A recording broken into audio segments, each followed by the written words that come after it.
All right, you ready? Viene Modric, el centro, cabezazo,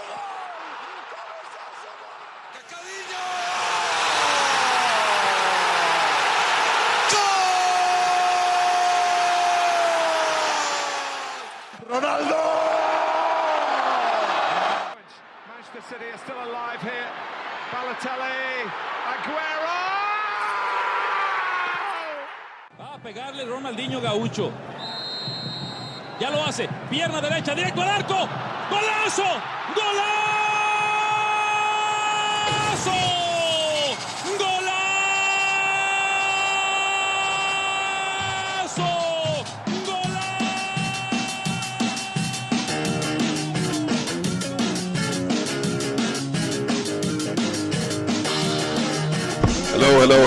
Hello. Ladies and gentlemen, it's me, Andres. It's just that I'm severely sick. I just got sick last night, so I sound like shit. Today we have a special guest. I couldn't believe it. We brought him in all the way from Spain. Fernando Torres, El Niño Torres. We brought him in, and I mean, we just started as a podcast, and we already got our biggest superstar. Fernando Torres, and he speaks well English. Look at that, only English, matter of fact. He forgot how to speak Spanish within the few hours that he had. All the Spanish is gone from the flake, you know. Fernando, it's nice to have you here. Finally, after what, 2 freaking months? Yeah, 2 months of you asking me to come, and Jesus the work Christ. schedule's tight, but we're here. Thank God. Give a little bit of info to the listeners of what you have experienced or have done to the world of football. I've played football for, I think, all my life, honestly. Was introduced to the game as a young child through my father, who, you get me, basically explained everything to me and showed me everything, basically, like most of us guys. Exactly, yeah. I played goalkeeper, and I played basically any position, honestly, as a kid. When you're not that great growing up, you know, you got to put yourself into any position that you can play just to get into the sport. So, no, my main expertise, I could probably say, is I'm like a really avid Red Bull fan. I've been to probably every single season. I've been to a game. I've been to multiple games. I've probably been to every single game throughout the past 10, 15 years. How long have you been a season ticket holder? I've been a season ticket holder since 1995, and we started 96 the season. Christ. So technically, I'm not a season ticket holder at 2 years old, but I was in the stadium at 2, and I would go to all the games with my dad. And holy crap! So I've been there since like the beginning. I've seen mostly all the coaches. So when somebody says that the Red Bulls don't like South American coaches, I look at them and I'm like, well, you don't know the history of the Red Bulls, because they've had coaches from all around the world. They've had World Cup winning coaches, and they had coaches have won every single championship. So our problem probably isn't the coaching staff. It's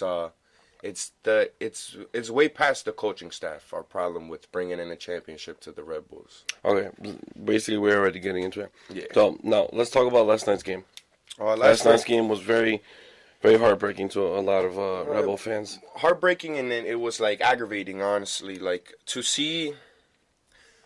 know what the potential of a team can be, and to see a team that they put out there. Like, I'm not gonna take nothing from nobody. You know, the team played a wonderful game. They had the winning. They were dominating in possession. They dominated in passing. They dominated the whole game. But at the end of the day, dominating a game doesn't win you the game. The objective of the game was to go into the game, and it wasn't even to just score a goal and the game's over. You score a goal and it's a penalty kick. The objective of the game was to go in and score 2 goals. So if your objective is to go in and score 2 goals, why would you change the philosophy of your team? Starting off that is like, they moved Bradley Wright Phillips from a true striker that he's been on the team for 4 or 5 years almost already. Yeah. And he's only played striker for us. And you're going to move our true striker, the guy who scored more goals than anybody on the team, and you're going to put him to play your center attacking midfielder when he's not a 10. He doesn't have the qualities to play as a 10. He doesn't have the footwork to play as a 10. He doesn't have the passing to play as a 10. Unfortunately, he's not a 10. He's an amazing striker. He's dominated striker. He's one of the top 5 strikers in the MLS.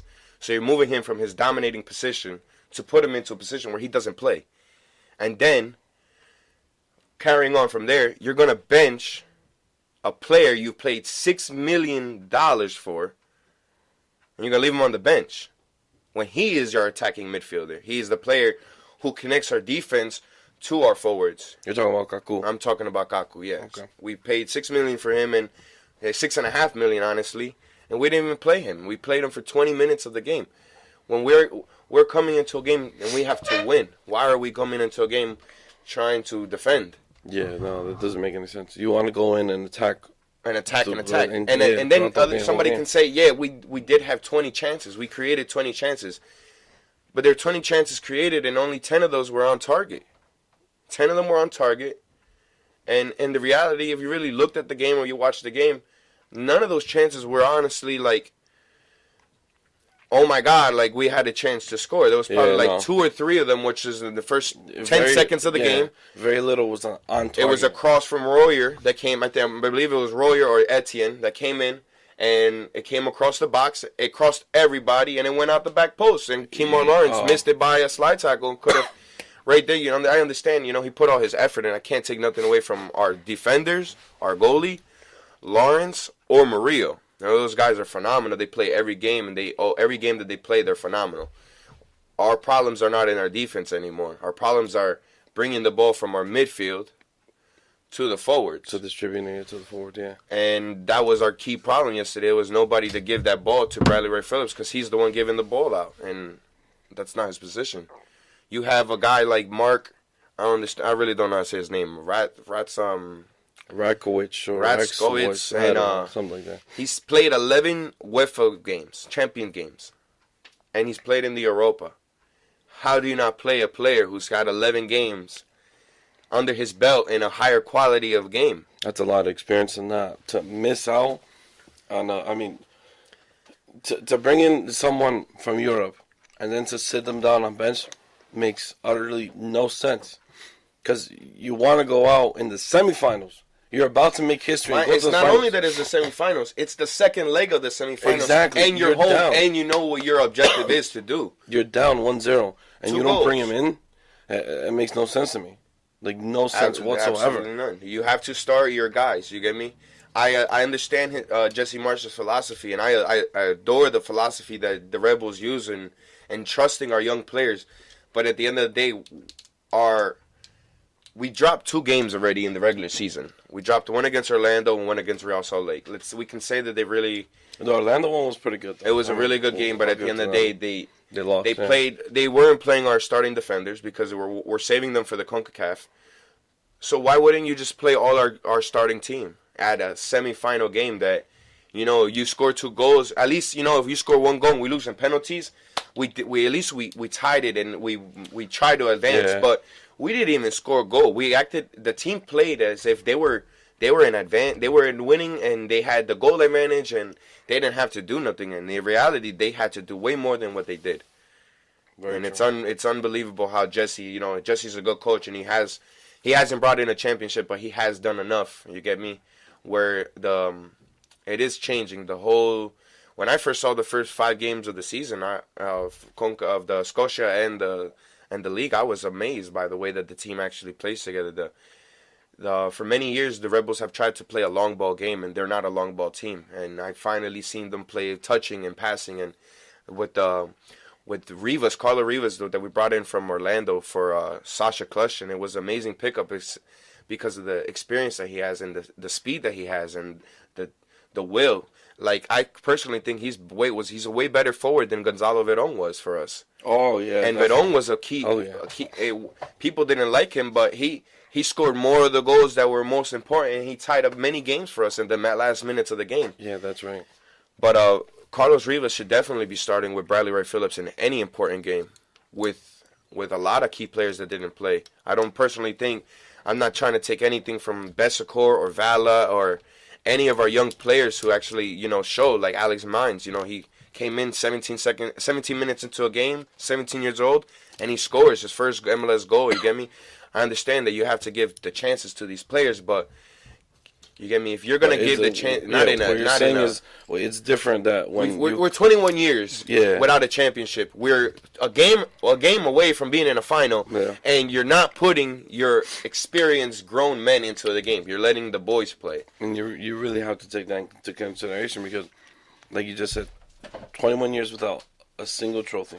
And it sucks, like we've been to two finals, and we lost both. Two MLS Cup finals, right? Two MLS Cup finals. No, I think I'm mistaken. Maybe one of them.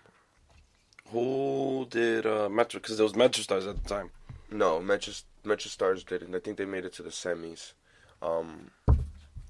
But I know that in 2008 we lost to Columbus Crew, and the only way that we made it to that finals was through the fact that the MLS did the last place team of the East went into the West, and the last place team of the West went into the East, and that's how they played it. And we went into the West. We dominated the West. We went all the way to the finals, and we lost to Columbus Crew in L.A. And that was heartbreaking as well.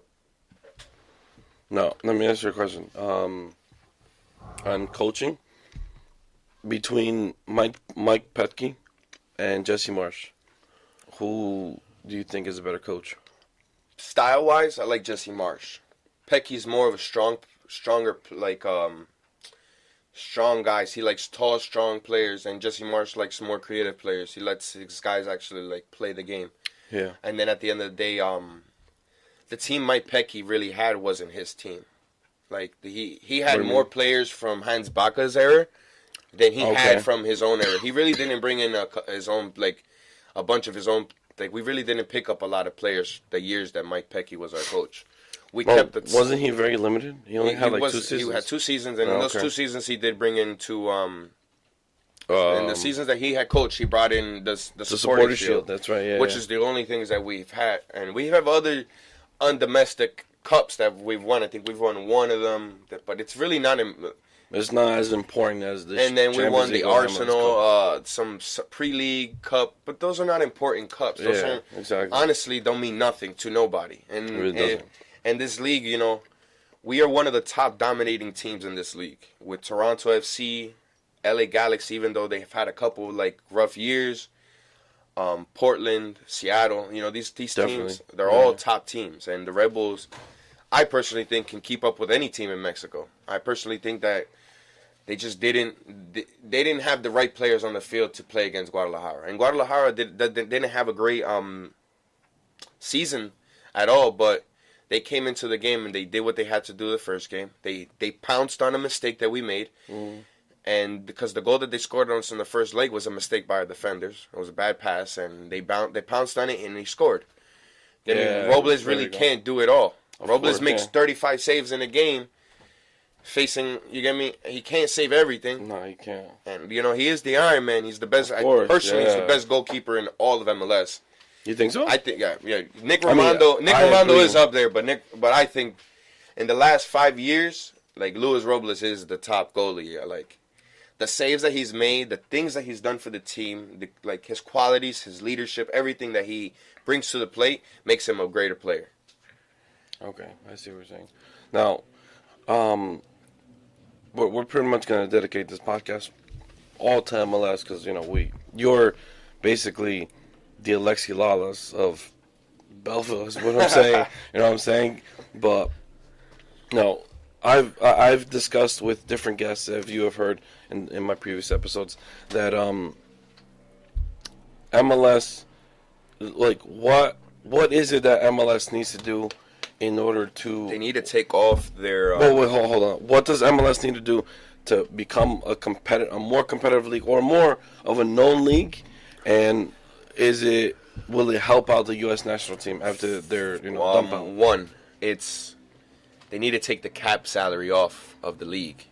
If you look at... Now, explain to listeners if they don't know what the cap salary is. Where they say you have $15 million on the team, and that's for everything. You get me? For the players that you get and everything. Yeah. There's too much restrictions to bring in a player. Especially, it's hard for players to get their visas. Rebels have got a couple players that they couldn't keep or that they didn't play, or they couldn't send them here, they couldn't go there. Luke Rogers was one of them. Luke Rogers had his own personal problems with the law. He was a hothead, and he got into a couple of scuffles in England before he came over here, and he was known for that. So when he came over here, they were told him, like, you either stay out of trouble or you don't. He got into a couple of trouble, and they negated his